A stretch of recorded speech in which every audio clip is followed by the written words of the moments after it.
शांति ध्रुवम ध्रुवा, इसका मन में ध्यास लेते हुए जिन्होंने MIT विश्वविद्यालय की स्थापना की, उसी शिक्षण रूपी बीज का आज विशाल वृक्ष हम सभी देख रहे हैं। ये सब जिनकी संकल्पना से उभरा है, उनकी मेहनत, उनके तप का फल है। वो MIT शिक्षण समूह के संस्थापक, अध्यक्ष, ज्ञान योगी, कर्म योगी, विश्वधर्मी प्रोफेसर डॉक्टर विश्वनाथ दा कराड सर, उनकी ही ध्येय भूमि ध्यास भूमि में आप सभी का स्वागत है। भगवान श्री कृष्ण गीता में अर्जुन से कहते हैं कि जीवन में सबसे बड़ा योग कर्म योग है। इस बंधन से कोई मुक्त नहीं हो सकता, अपितु भगवान भी कर्म बंधन के पाश में बंधे हुए हैं। सूर्य और चंद्रमा अपने कर्म मार्ग पर निरंतर प्रसक्त हैं, अतः तुम्हें भी कर्मशील बनना चाहिए। तो इस भाग में हम डॉक्टर संजय उपाध्याय सर से जानेंगे कि यह कर्मयोग क्या है। हमने भगवत गीता निरूपण शुरू किया था। अर्जुन विषाद योग हो चुका था, उसके बाद में सांख्य योग, और सांख्य योग के लिए भी हमने 2 एपिसोड आपके सामने बात की थी। अब तीसरा अध्याय, और वो है कर्मयोग। आज हम वो जो तीसरा अध्याय है कर्मयोग, उसके बारे में बात करेंगे। देखिए, हम आम लोग क्या करते हैं, हम अक्सर शास्त्र निर्मिति के जो 2 हेतु हैं, उसमें जो पहला है वो हमारे निजी जीवन में मार्गदर्शन के लिए क्या होना चाहिए, उसके बारे में हमें ज्ञान देता है, और दूसरा हेतु है जो शाश्वत शांति है, मोक्ष की तरफ जाने वाला रास्ता है, उसके बारे में भी जो तत्वज्ञान है वो हमें उस हेतु में दिखाई देता है। हम लोग क्या करते हैं, हमें ज़्यादा प्यार है जो भौतिक मार्ग है उसमें, और भौतिक मार्ग में हम जो कर रहे हैं वो कहीं पर गलत है। ऐसे जैसे ही हमें पता चलता है, हम जो शाश्वत मार्ग कहा गया है उसमें से ही तत्वज्ञान लेकर हम जो कर रहे हैं उसके बारे में एक गाइड, एक मार्गदर्शक आचरण संहिता ढूंढते हैं। और इसलिए ये अक्सर होता है कि भौतिक मार्ग पे जो हमें मोह है, उस मोह को लोगों के सामने रखते वक्त हम उसके पीछे उदाहरण देते हैं, वो है तत्वज्ञान का। और इसलिए ये दोनों का इस तरह से मिश्रण होना अच्छा नहीं है। महाभारत में महर्षि व्यास जी ने भगवत गीता अलग निर्मिति में रखी है। उसका कारण यही है कि दोनों इकट्ठा न हो जाए। लेकिन इतनी कोशिश करने के बावजूद भी अर्जुन के मन में वैसे ही हुआ। सांख्य योग जब कहा गया, कर्मण्येवाधिकारस्ते मा फलेषु कदाचन नैनं छिन्दन्ति शस्त्राणि नैनं दहति पावकः न चैनं क्लेदयन्त्याप न शोषयति मारुता, आत्मा के बारे में बात की, ज्ञान योग के बारे में बात की, और कहा कि ज्ञान योग श्रेष्ठ है। लेकिन तीसरे अध्याय में कर्मयोग की शुरुआत है, उसका विषय प्रवेश दूसरे अध्याय में ही हुआ है।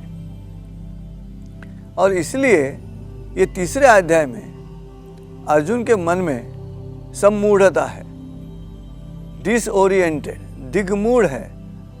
क्यों? क्योंकि भगवान श्री कृष्ण एक बार कह रहे हैं ज्ञान योग अच्छा है, और दूसरी बार कह रहे हैं निष्काम कर्मयोग अच्छा है। जहाँ तक अर्जुन के बुद्धि का सवाल है, अर्जुन को जो ज्ञान योग है वह बहुत अच्छा लगता है, क्योंकि उसे ऐसे लग रहा है कि जब ज्ञानी है तो कर्म करने की आवश्यकता नहीं है। जैसे हम निकलते हैं किसी यात्रा पर, और अगर हमें पता चलता है कि 2 रास्ते हैं अपने मकाम पर जाने के लिए, तो स्वाभाविक है कोई भी पथिक होगा वो पूछेगा इसमें से शॉर्टकट कौन सा है, नज़दीकी रास्ता कौन सा है। तो ये बराबर है, ये बराबर है, कौन से रास्ते से मैं जल्दी पहुंच जाऊंगा। इस तरह का जो मोह है, वो मोह अर्जुन के मन में भी है। और इसलिए अर्जुन ये तीसरे अध्याय में शुरुआत में कहता है कि व्यामिश्रेणेव वाक्येन, ऐसे अर्जुन भगवान श्री कृष्ण से कहता है, बुद्धि मोहयसीव में, क्या कर रहे हो तुम, ज्ञान मार्ग अच्छा है ये कह रहे हो, फिर मेरे मन में मोह होता है कि उस मार्ग पर मैं चलूँ, सांख्य योग के मार्ग पर मैं चलूँ, और दूसरी बार कह रहे हो कि निष्काम कर्मयोग अच्छा है। तो जो ज्ञानी है वो ज्ञान मार्ग पे चलते हैं, और जो योगी है वो निष्काम कर्मयोग करते हैं। और अर्जुन का जो मन में भाव आ रहा है कि ज्ञानी मार्ग पे कर्म नहीं करना पड़ेगा, तो भगवान श्री कृष्ण उसको कह रहे कि ऐसा नहीं है, दोनों मार्गों पे कर्म तो करना ही होगा, कर्म से छुटकारा नहीं पा सकते। और इसलिए ये भगवद गीता के 18 अध्यायों में ये तीसरा अध्याय महत्वपूर्ण इसलिए है कि इसमें मनुष्य के जीवन में जो कर्म है वो उसे करना ही होगा, ऐसा भगवान श्री कृष्ण का कहना है। और वो सच भी है। भले आप संन्यास ले लो, लेकिन सन्यासी बनने के बाद जो कर्म है तो करना ही है। ऐसे नहीं हुआ कि मैं भौतिक मार्ग से दूर होकर संन्यास ले लिया, अब मुझे कुछ कर्म नहीं करना है, कर्म तो करना ही होगा। और इसलिए भगवान श्री कृष्ण अर्जुन से यह कह रहे हैं कि तुम युद्ध करो। अभी युद्ध के जो दो नतीजे हैं वो दोनों नतीजे फायदेमंद है, और वो इसलिए फायदेमंद है कि अगर जीत जाओगे तो महामहिम बन जाओगे, राजा बन जाओगे, और अगर हार जाओगे तो देवत्व प्राप्त होगा। अभी हारने के बाद देवत्व क्यों प्राप्त होगा?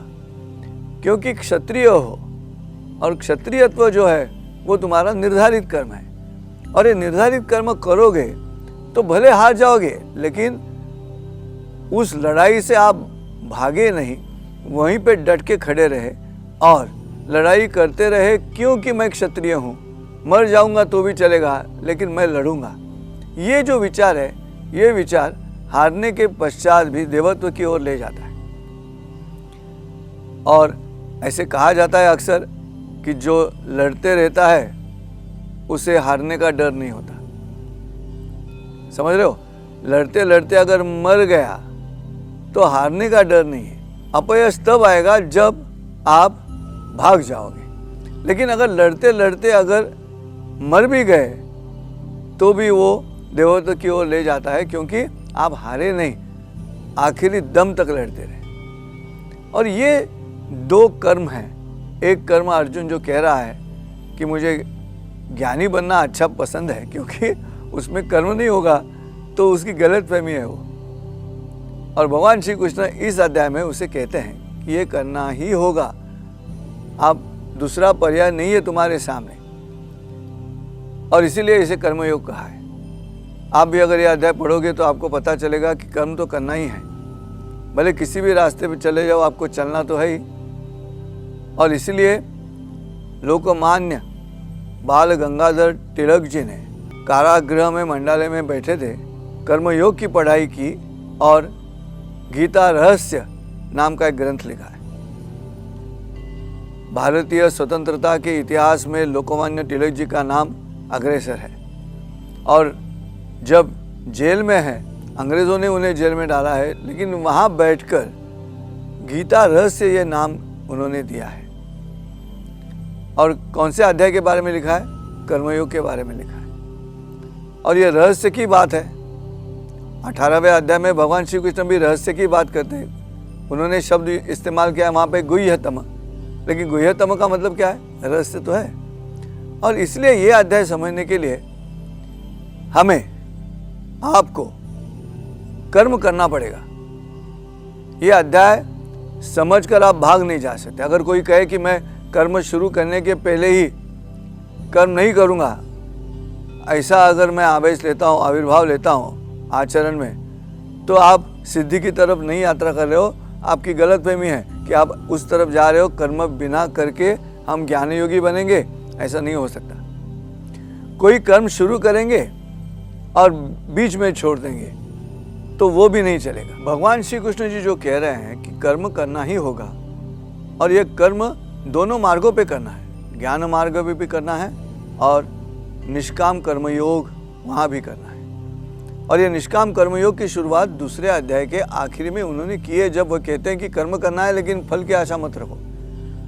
फल की आशा मत रखना, वहाँ पे निष्काम शब्द आया है। और कर्मयोग तो करना है, लेकिन कर्मयोग अगर हेतु के साथ करोगे, मन में अभिलाषा करके आप कर्म करोगे तो आपको सिद्धि नहीं प्राप्त हो सकती। और इसीलिए भगवद गीता में जैसे भोगैश्वर्य प्रसक्तानाम तया परत चेतसा व्यवसायात्मिका बुद्धि ये शब्द लाया है श्लोक में, वो यही है कि निश्चयात्मक बुद्धि में ये दोनों मार्ग जो हैं वहाँ पे जो कर्म करना है वो करना ही है।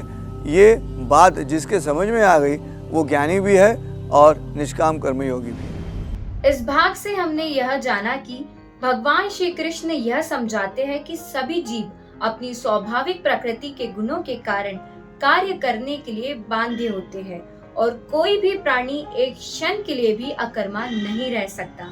मैं आशा करती हूँ कर्म योग पर मिली हुई सीख आप अपने जीवन में अवश्य अमल करेंगे। तो फिर मिलेंगे विश्व शांति संवाद माला के अगले भाग में डॉक्टर संजय उपाध्याय सर के साथ में। नमस्कार।